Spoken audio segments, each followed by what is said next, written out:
Hello, my name is Janet Ford and I live in the beautiful town of Stratford upon Avon.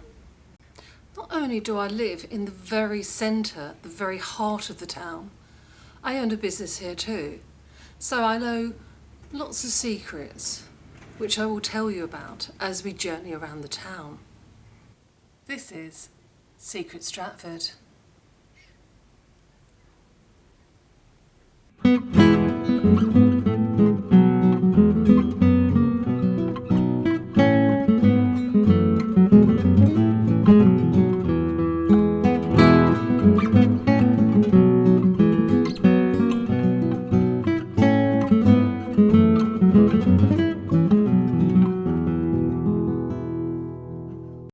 Right, so let's get right into it.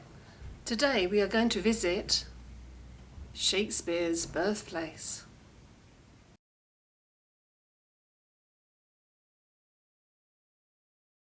Right, so I'm just leaving my house. I'm just going to go round to Shakespeare's birthplace, or is it? We'll find out a bit more later. So if you'd like to follow me.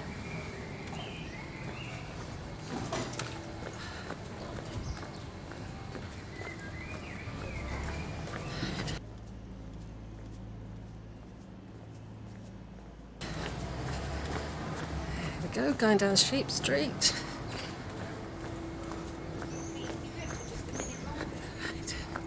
There we go.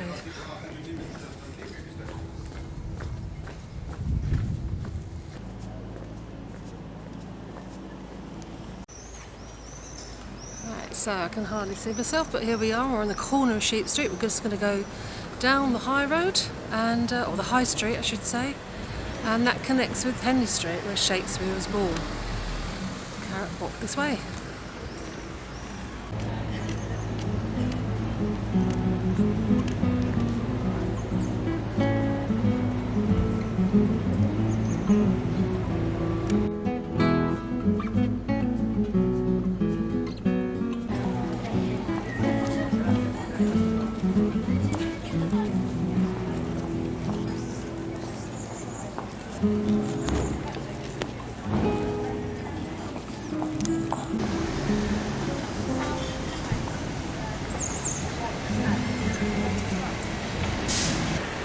Right, so this is the junction. It's a very busy junction nowadays, unlike Shakespeare's day. And this is what connects Henley Street with the High Street.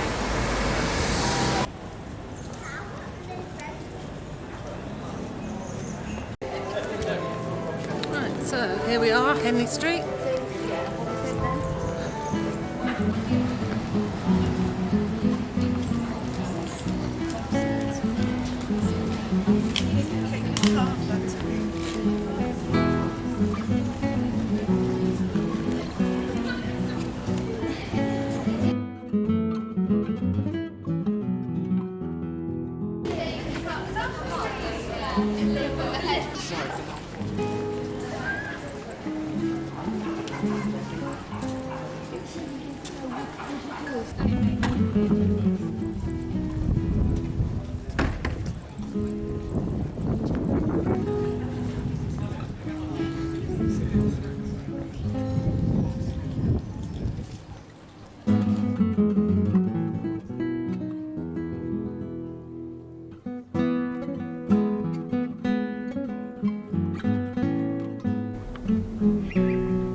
This is the building known as Shakespeare's birthplace, situated in Henley Street.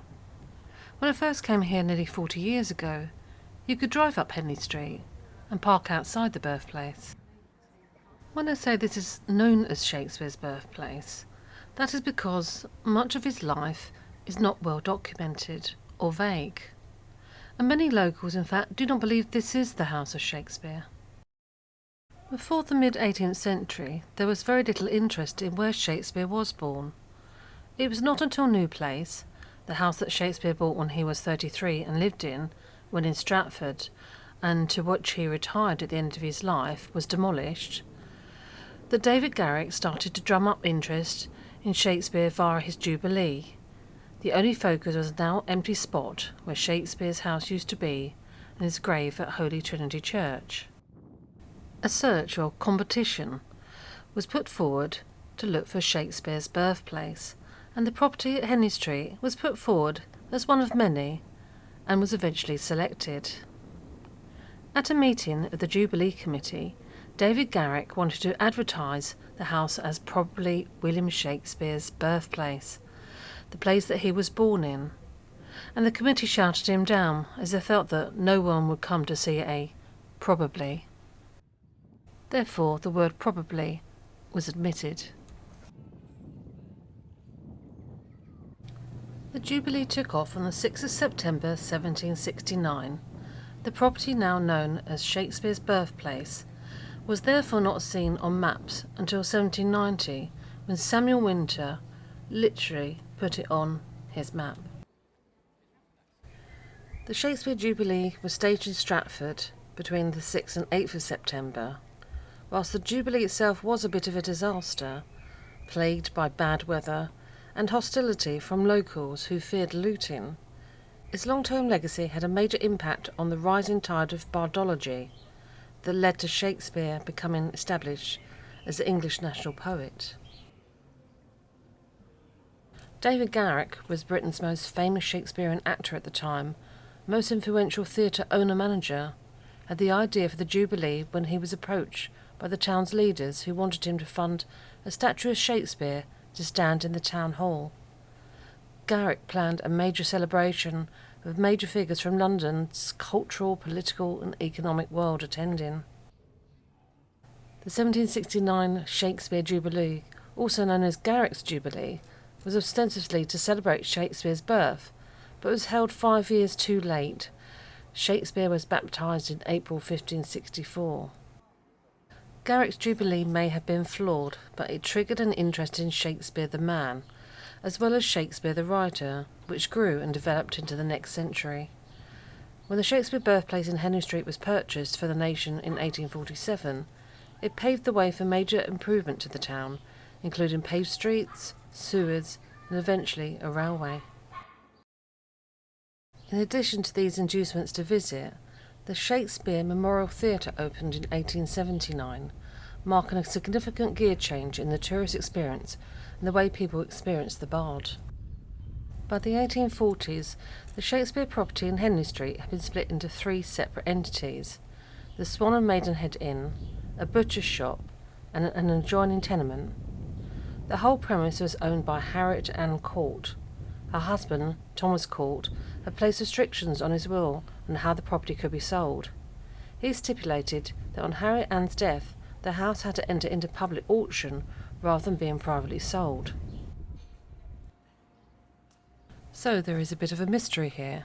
The property was supposedly up for sale in the mid-19th century, and the pub was supposedly called the Swan and Maidenhead, not the Windmill. So there are a number of things that don't quite add up. Other records show that in 1552, John Shakespeare was fined for leaving a pile of muck outside his home in Henley Street, proving that he resided in a house in Henley Street at the time. In Jeffson's account of Shakespeare's time in Stratford, he states that at the time of Shakespeare's birth, his father was renting the property, and that 10 years later he was able to purchase 2 freehold houses in Henley Street. Now, while this may indicate that John Shakespeare did rent a property for some time in Henley Street, it is not at all certain where. Stratford was at the time a town with around just over 2,000 inhabitants. Interest in the property again increased when the whole premises was put up for sale on the death of Court's widow in 1846. The American showman P.T. Barnum proposed to buy the home and ship it brick by brick to the US. In response, the Shakespeare Birthplace Committee, become the Shakespeare Birthplace Trust by a private Act of Parliament, was established, and with the help of donors, including Dickens, the committee raised the necessary £3,000 and bought it the following year. The restoration of the property was very radical. This included the removal of the brick facade that had been placed on the Swan and Maidenhead portion of the property earlier in the century, as well as putting in gables the upper section of wall shaped like a triangle. The renovations also included the removal of the properties on either side of Shakespeare's birthplace. This was said to be done for safety.